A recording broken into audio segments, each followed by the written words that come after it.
Boa noite a todos. Vamos começar nosso culto hoje à noite com nossa abertura, nossa leitura em Salmo 91.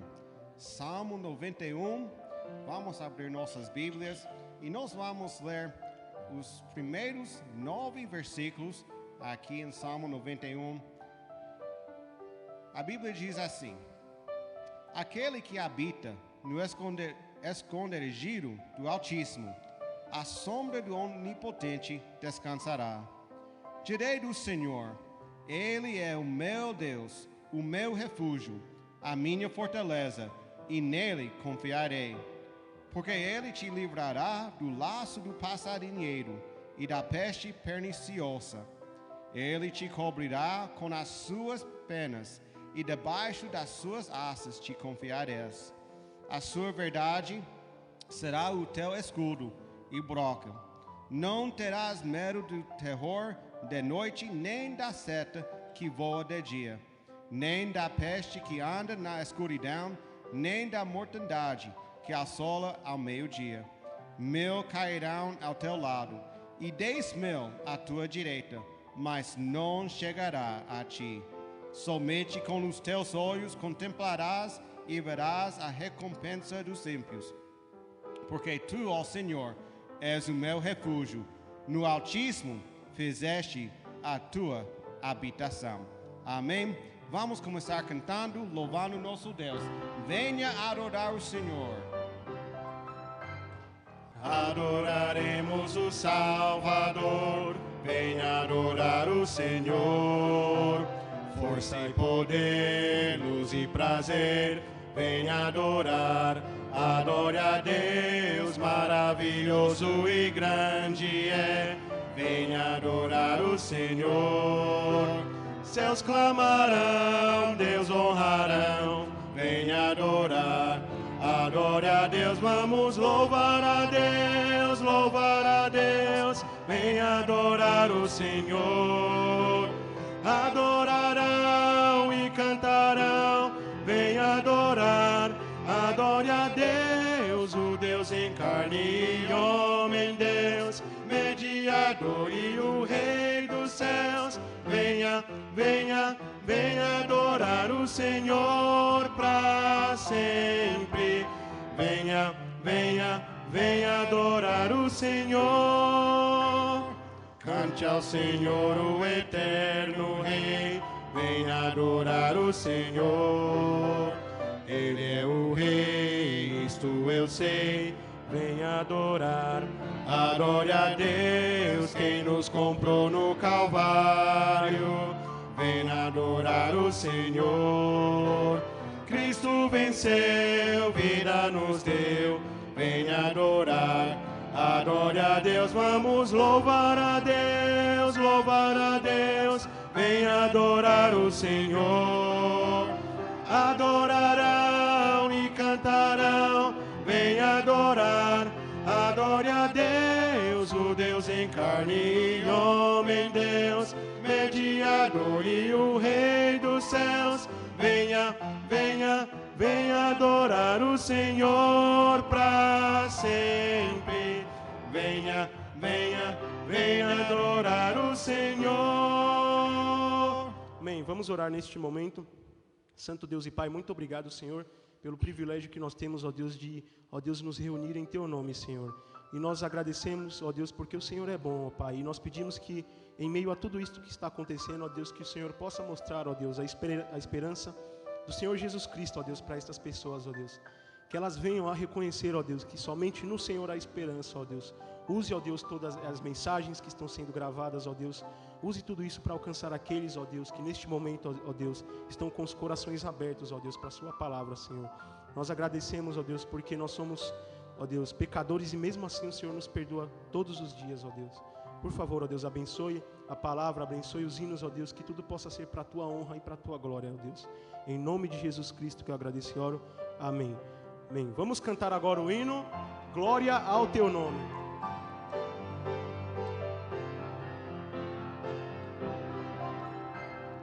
Pai, eu te amo, te louvo e te adoro. Glória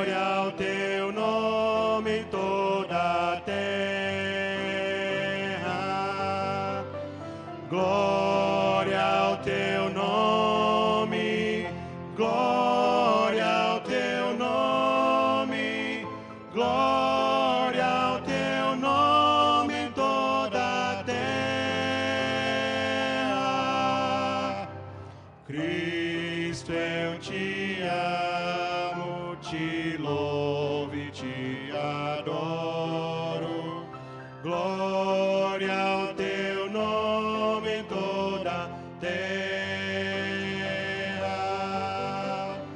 Glória ao teu nome, glória ao teu nome, glória ao teu nome em toda a terra.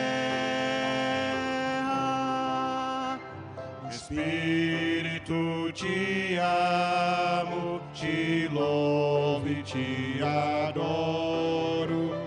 Glória ao teu nome em toda a terra. Glória ao teu nome, glória ao teu nome, glória ao teu nome em toda a terra.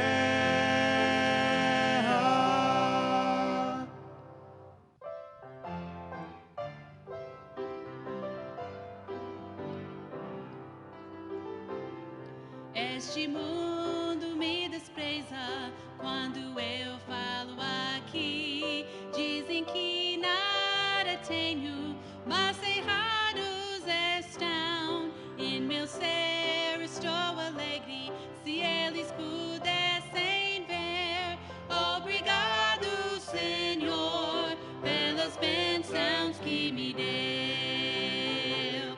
Tenho um lar confortável, um lugar pra dormir, a comida na mesa e sapatos nos pés. Eu tenho seu amor e um lar bem feliz. Obrigado, Senhor, pelas bênçãos que me deu.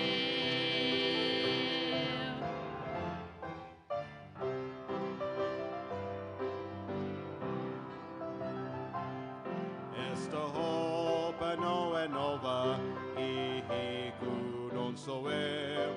Riquezas não tenho, mas eu tenho Jesus. E pra mim isto vale tudo, mas o mundo não vê. Obrigado, Senhor, pelas bênçãos que me deu. Tenho um lar confortável, um lugar pra dormir, a comida na mesa e sapatos nos pés. Eu tenho seu amor e um lar bem feliz. Obrigado, Senhor, pelas bênçãos que me deu. Eu tenho seu amor e um lar bem feliz. Obrigado, Senhor, obrigado, Senhor, obrigado, Senhor, pelas bênçãos que me deu.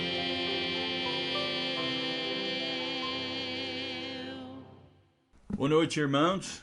Nós estamos alegres que vocês estão aqui conosco mais uma vez para mais um culto da Igreja Batista Nova Vida. E mesmo que nós estamos separados socialmente, nós estamos juntos em oração. Nós temos orado pelos irmãos e a igreja ainda é muito ativa, muito atuante. E nós estamos servindo ao Senhor juntos. E nós estamos alegres que vocês estão participando, né, desses cultos. E nós queremos realmente continuar com nossa comunhão um com o outro, nossa comunhão com Deus. E hoje eu gostaria de falar hoje à noite sobre um assunto, né, que é bem na moda agora. Hoje à noite eu vou falar sobre pragas, né? Vou falar sobre pestes. Vou falar não sobre coronavírus, mas eu vou falar sobre as pragas do mundo e a cura de Deus. E nós queremos abrir em Êxodo, capítulo 12. Nós vamos abrir nossas Bíblias. Êxodo capítulo 12, e nós estamos fazendo a leitura hoje, né, na corrigida Almeida Fiel, né, da Tentariana, em Êxodo capítulo 12, e nós vamos fazer a leitura de versículo 1 a 13 nessa noite. Que Deus abençoe a cada um que está ouvindo, e nós oramos que Deus usa a sua mensagem para ser uma bênção. Então, Êxodo capítulo 12, a palavra de Deus diz: E falou o Senhor a Moisés e a Arão na terra do Egito, dizendo: Este mesmo mês vos será o princípio dos meses, este vos será o primeiro dos meses do ano. Falai a toda a congregação de Israel, dizendo: Aos 10 deste mês, tomem cada um para si um cordeiro, segundo as casas dos pais, um cordeiro para cada família. Mas se a família for pequena para um cordeiro, então tome um só com seu vizinho, perto da sua casa, conforme o número das almas, cada um conforme ao seu comer. Fareis a conta conforme ao cordeiro. O cordeiro, ou cabrito, será sem mácula, o macho de um ano, e qual tomareis das ovelhas ou das cabras, e o guardareis até ao 14º dia desse mês, e todo o ajuntamento da congregação de Israel o sacrificará à tarde. E tomarão do sangue, e pôr-lo-ão em ambas as ombreiras, e a verga da porta, nas casas em que o comerem. Naquela noite comerão a carne assada, no fogo, com pães ázimos, com ervas amargosas, e a comerão. Não comereis dele cru, nem cozido na água, senão assado no fogo, a sua cabeça com os seus pés e a sua frissura, e nada dele deixareis até amanhã. Mas o que dele ficar até amanhã, queimareis no fogo. Assim, pois, o comereis, os vossos lombos cingidos, os vossos sapatos nos pés e o vosso cajado na mão, e comereis apressadamente. Essa é a Páscoa do Senhor. E eu passarei pela terra do Egito essa noite, e ferirei todo primogênito na terra do Egito, desde os homens até os animais, em que todos os deuses do Egito farei juízos. Eu sou o Senhor. E aquele sangue vos será por sinal nas casas em que estiverdes. Vendo eu sangue, passarei por cima de vós, e não haverá entre vós praga de mortandade, quando eu ferir a terra do Egito. Então, o título da mensagem nessa noite é As Pragas do Mundo e a Cura de Deus. Vamos orar. Pai, agradecemos mais uma vez pela bênção de estarmos aqui, entrando em cada lar de cada pessoa que está assistindo agora essa mensagem, que o Senhor, com teu Espírito Santo, alcance os corações mais distantes do Senhor e que possa se render aos pés de Jesus. Que o Senhor fale conosco, edifica a sua igreja, e que o Senhor abençoe, ó Pai. Em nome de Jesus. Amém. Então, nós podemos realmente ver, né, do ponto de vista bíblico, Deus sempre ele utilizou das pragas para chamar a atenção dos homens quanto à gravidade dos seus pecados. Nós temos vários exemplos disso na Bíblia. Eu não sei se vocês lembram quando a Arca de Aliança foi levada pelos filisteus, e como que naquele momento, né, Deus enviou a praga sobre aquele povo, até que eles trouxeram de volta aquilo que representava a presença de Deus. E Deus usou a praga naquela época para chamar a atenção daquele povo. Ou talvez você lembra, Davi, se lembra quando Davi pecou contra Deus, e quando ele numerou o povo de Deus. E naquela época Deus enviou uma praga durante 3 dias, que quase 70.000 pessoas morreram naquela praga, por causa dessa peste e por causa daquilo que Davi tinha feito. O que trouxe alívio? Então foi quando Davi reconheceu que ele havia pecado contra Deus, e ele fez o sacrifício, e ele reconheceu que Deus estava certo e ele estava errado. Então, há muitos exemplos na Bíblia que fala sobre as pestes, sobre pragas. O profeta Abacuque falou sobre um mundo em caos, um mundo em crise. E ele falou, em Abacuque capítulo 3, sobre avivamento.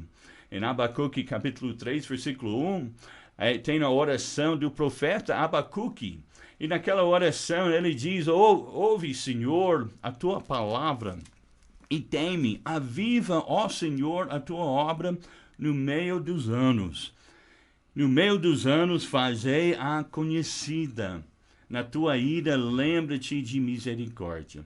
E daí a Bíblia diz, versículo 2, ou versículo 3, Deus veio de Temã, e adiante dele ia a peste, e brasas ardentes saíam dos seus passos. Então, naquela hora, Deus realmente estava falando, através de Abacuque, que ele ia chegar e ele ia trazer um avivamento, mas ia adiante dele a peste para preparar o coração das pessoas, para preparar o caminho para Deus. Meu amado, eu creio de todo o coração que Jesus está voltando. E não há dúvida que nós estamos vivendo diante da época dos últimos dias antes da volta de Cristo. Mas eu creio que Deus está preparando a sua igreja para a volta de Cristo. Eu creio de todo o coração que Deus vê a necessidade de um avivamento espiritual genuína entre nós. Então, Jesus, ele não voltou até os ares durante outras pandemias, mas ele há de vir. E já podemos ver os julgamentos, né, de Deus são sempre procedidos de avisos para que o homem se arrependa de seus pecados e viva. E nós temos esse exemplo aqui em Êxodo capítulo 12. Em Êxodo capítulo 12 nós temos a primeira Páscoa. Então a Páscoa está chegando, né? Mas antes da Páscoa, o que aconteceu? Houve 10 pragas, né? Então nós podemos ver como que Deus, a fim de libertar o seu povo do Egito, Deus teve que enviar 10 pragas para convencer o coração duro de Faraó. E como aquele homem tinha um coração endurecido, Deus enviou 10 pragas para amolecer o coração daquele homem, até que ele permitisse que o povo de Deus saísse do Egito. Na primeira praga, as águas do Nilo se tornaram em sangue. Ainda assim, Faraó não permitiu a saída do povo de Deus. E daí Deus ainda enviou outras pragas: rãs, piolhos, moscas, pestes nos animais, saraiva, gafanhotos, trevas. Mesmo com todo esse castigo, Faraó endureceu o seu coração. E a 10ª praga nós encontramos em capítulo 11 de Êxodo, que foi pior de todas. Ali em capítulo 11, versículo 4, a Bíblia diz que disse Moisés: assim o Senhor tem dito, à meia-noite eu sairei pelo meio do Egito, e todo primogênito da terra do Egito morrerá. Então Deus falou que ele ia enviar essa peste para castigar o povo do Egito, para que Faraó soltasse o seu povo. E ele diz naquele versículo 5 de capítulo 11, e todo primogênito na terra do Egito morrerá, desde o primogênito de Faraó, que havia de assentar-se sobre seu trono, até o primogênito da serva que está detrás da mó, e todo o primogênito dos animais. Nós podemos ver mesmo naquela peste, Deus não poupou nenhuma pessoa. Então, não importa você sendo da alta classe, foi atingido daquela peste. E nós presenciamos nas notícias essa semana, como o próprio rei da Inglaterra, ele está com o vírus, né? Então, o vírus não faz exceção de pessoas, né? Até o primeiro-ministro de Inglaterra também está sofrendo debaixo dos sintomas desse vírus de coronavírus. Então, Deus prometeu a Moisés que ele iria matar todo primogênito.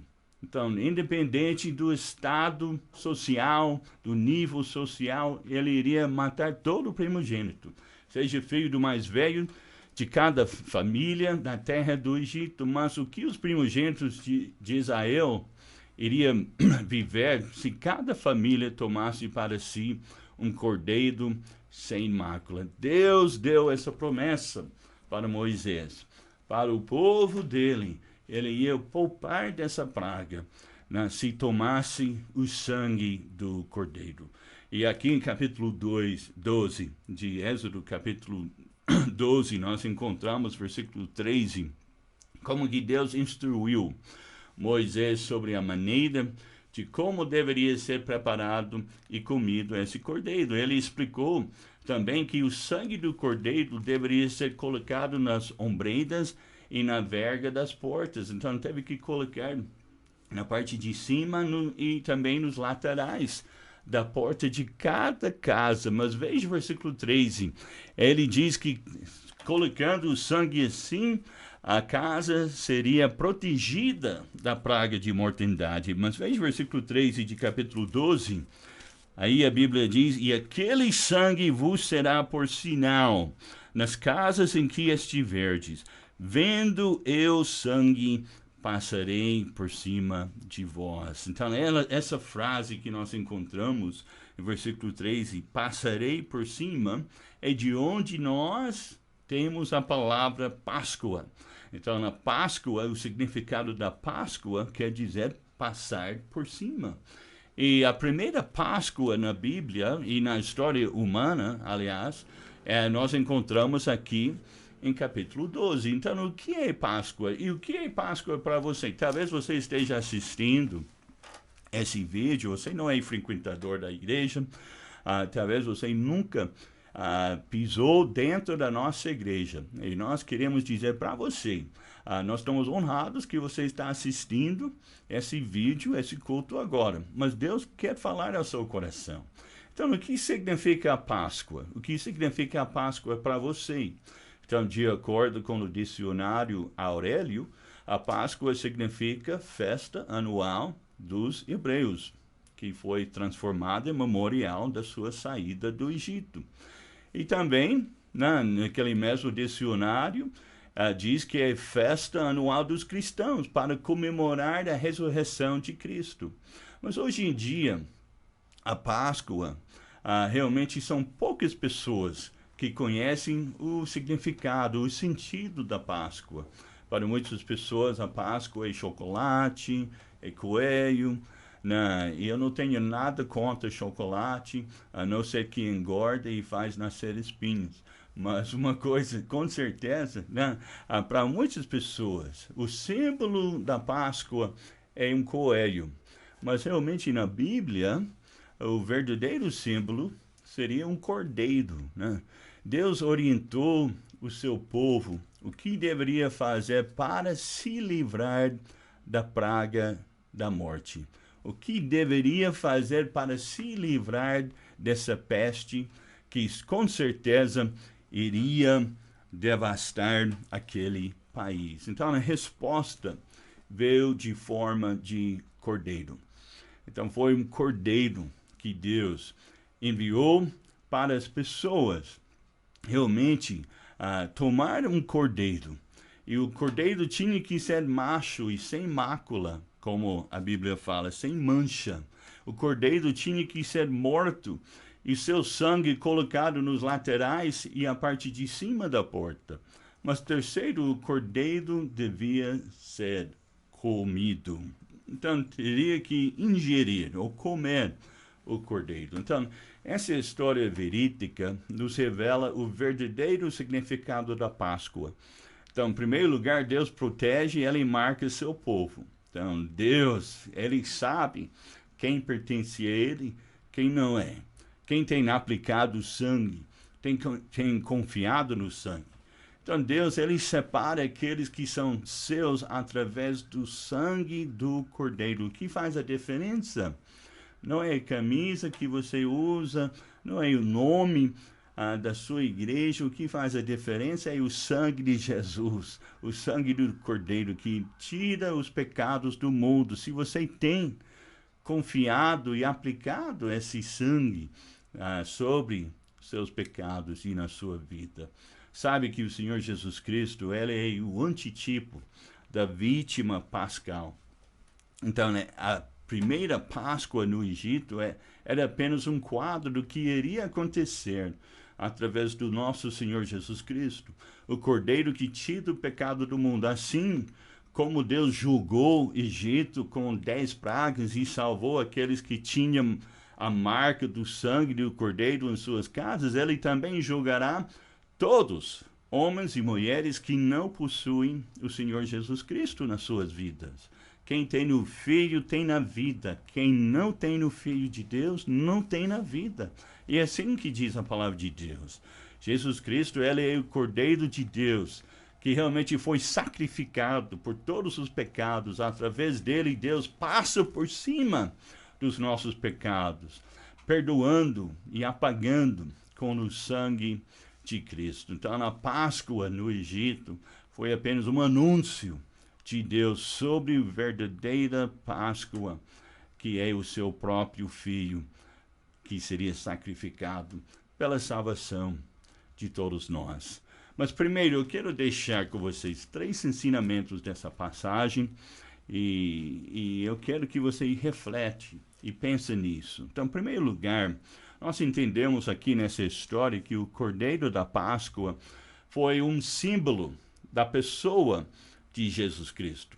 A Bíblia diz em 1 Coríntios capítulo 7, pode virar lá, 1 Coríntios capítulo 7, capítulo 5 e versículo 7, diz: "Alimpai-vos, pois, do fermento velho, para que sejais uma nova massa, assim como estáis sem fermento, porque Cristo, nossa Páscoa, foi sacrificado por nós." Então, Jesus, ele recebeu o castigo dos nossos pecados quando ele morreu na cruz do Calvário há 2000 anos atrás. A Bíblia diz em Isaías 53, versículo 5, "Mas ele foi ferido pelas nossas transgressões e moído pelas nossas iniquidades. E o castigo de nos traz a paz estava sobre ele, e pelas suas pisaduras fomos sarados." Então, o Cordeiro, ele foi sacrificado, ele foi um símbolo de Jesus Cristo.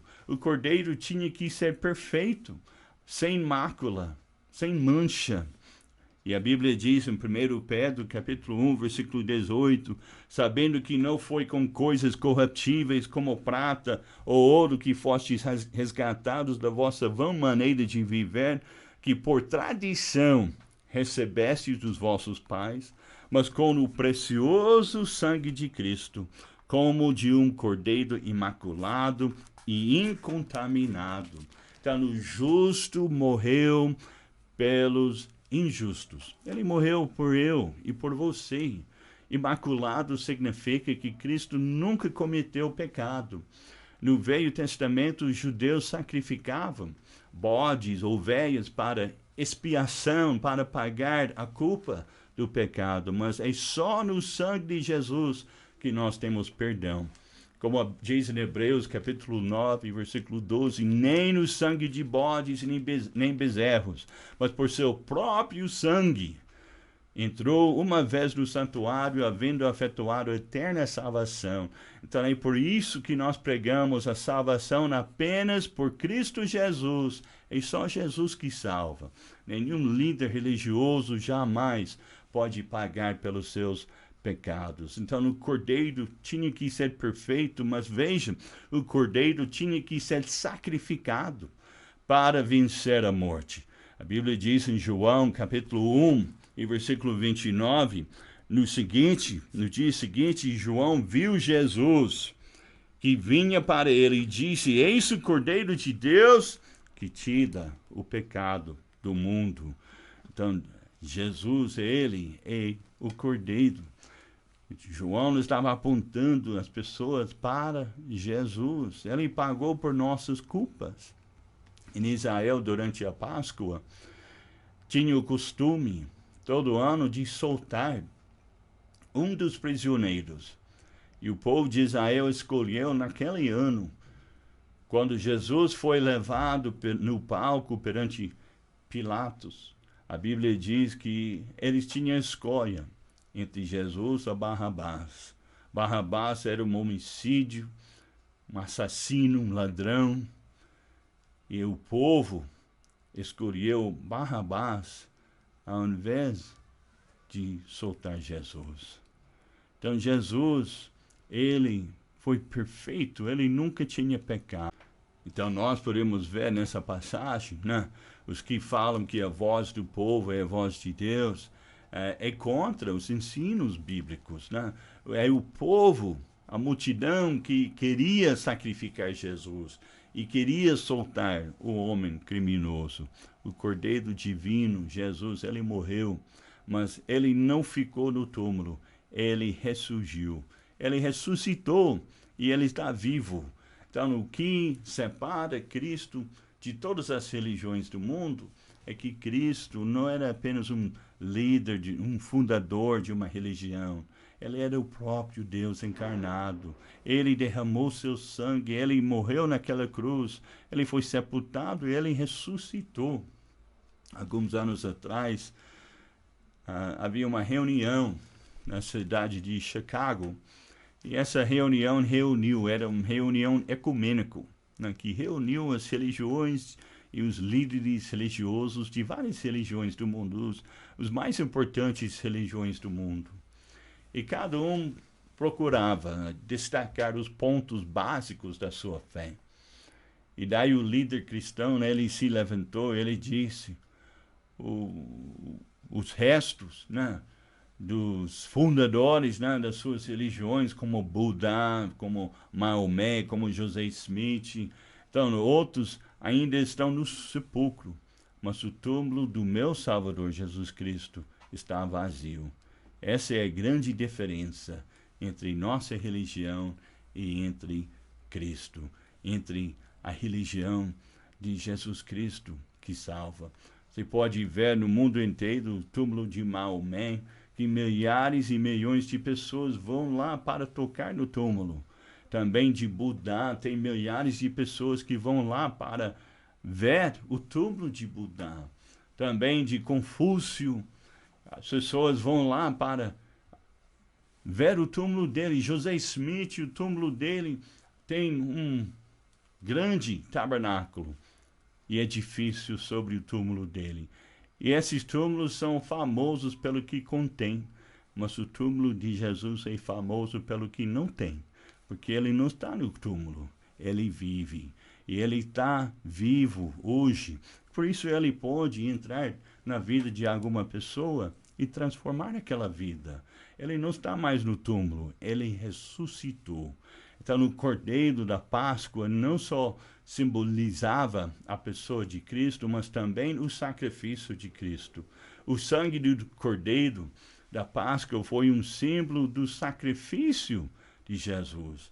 A Bíblia diz que ele resgatou por seu próprio sangue. Aqui em Êxodo capítulo 12, em versículo 7, o sangue não foi apenas derramado, mas o sangue foi aplicado. A Bíblia diz que foi necessário de aplicar aquele sangue na parte de cima e nos laterais de cada porta. Então, esse gesto do sangue colocado nas laterais e no lado de cima simboliza a cruz de Cristo. Então, na parte de cima e nos laterais, faz o formato de uma cruz, pois a cruz foi salpicado com o sangue do Cordeiro, o Cordeiro de Deus, que tira os pecados do mundo. Não bastava matar o Cordeiro, era necessário derramar o seu sangue. E o seu sangue precisa ser aplicado. O seu sangue precisa ser aplicado na sua vida para tirar os seus pecados. Não basta apenas reconhecer que Jesus morreu, mas você tem que confiar em Jesus como seu Salvador. O sangue de Cristo nos liberta. O sangue de Jesus pagou a pena dos nossos pecados, nos liberta da pena da morte.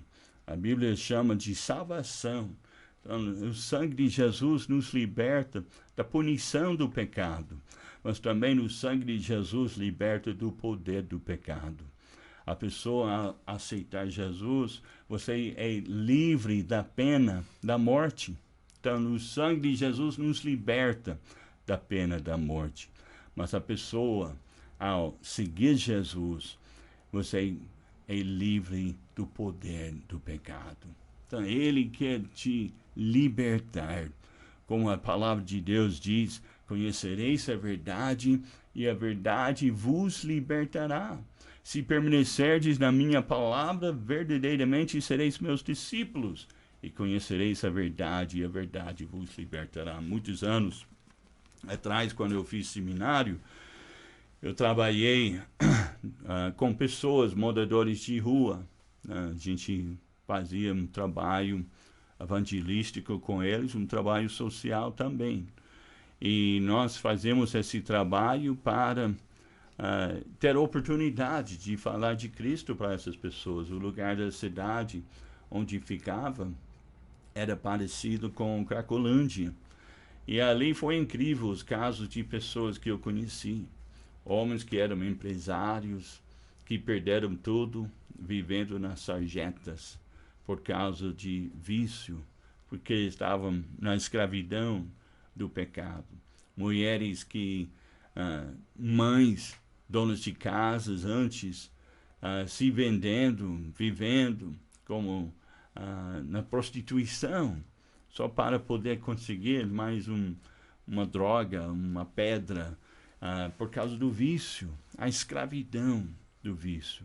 Mas através de Jesus Cristo, o homem pode sair da escravidão, do pecado e ganhar a plena liberdade. A palavra de Deus diz em 1 Coríntios, capítulo 7, que foste chamado sendo servo, não te dê cuidado, se ainda pode ser livre. Aproveita a ocasião, porque o que é chamado pelo Senhor sendo servo é liberto do Senhor. Cristo quer te libertar. O sangue de Jesus precisa ser aplicado na sua vida. Não basta apenas sacrificar e ver o sangue, tem que aplicar na sua vida. Aqueles judeus naquela época não bastasse apenas sacrificar aquele cordeiro, eles tinham que tirar aquele sangue e aplicar pela fé nas suas casas, pois a Bíblia diz que o anjo passando por cima, vendo o sangue, ele não ia mandar a praga sobre aquela casa. Então, o que ele procura em nossas vidas não é se nós temos um nome evangélico ou se um nome cristão, um nome batista. Eu não tenho vergonha de dizer que eu sou batista, salvo pela graça de Deus. Mas o que ele procura não é nome, o que ele procura é o sangue de Jesus. Já foi aplicado na sua vida? Você já pediu Jesus te salvar e perdoar dos seus pecados? Você já reconheceu que você é um pecador que necessita o Salvador? O sangue não foi apenas derramado e aplicado, mas foi demonstrado. Então, essa foi uma confissão pública de fé. Então, aqueles judeus que aplicavam o sangue era o lado de fora da casa. Quer dizer, toda a sua vizinhança podia olhar para a sua casa, vendo aquele sangue, sabendo que eles eram judeus, sabendo que eles eram um povo de Deus. Então, eles não tinham vergonha de aplicar aquele sangue. E Deus quer que seja demonstrado em nossas vidas também. Muitos tinham vergonha de confessar o Senhor Jesus como Senhor e Salvador da sua vida. Eu não quero ser um fanático. Mas você pode ver na primeira Páscoa do Egito, Deus estabeleceu todas as regras do jogo. O povo apenas obedeceu pela fé. Como diz em Hebreus 11, 28, pela fé celebrou a Páscoa e a aspersão do sangue, para que o destruidor dos primogênitos não lhes tocasse. Então nós também temos que demonstrar em nossas vidas que nós pertencemos ao Senhor. A Bíblia fala em João capítulo 3 sobre um homem chamado Nicodemos, um líder religioso, um líder naquela religião, uma pessoa religiosa, mas Jesus, que conhece o coração de todas as pessoas, né? Quando ele chegou a Jesus à noite, ele não foi durante o dia, provavelmente porque ele não queria ser visto com Jesus, né? Porque as pessoas da sua religião, o que eles iam pensar? Aqui é um líder religioso conversando com Jesus. Portanto, ele foi na madrugada. Mas ele falou para Jesus, na verdade, nós sabemos que tu és de Deus. E as obras que o Senhor faz são de Deus. E Jesus olhou para aquele homem religioso. Ele disse, na verdade te digo, é necessário vos nascer de novo. Só Deus que pode afirmar que você ainda não nasceu de novo. Você ainda não pertence à família de Deus. Não depende, ninguém perguntou se você é religioso, tem religião. O que eu estou perguntando? Se você tem Jesus. Você já nasceu de novo? Você faz parte da família de Deus? Se não, você pode tomar essa decisão hoje.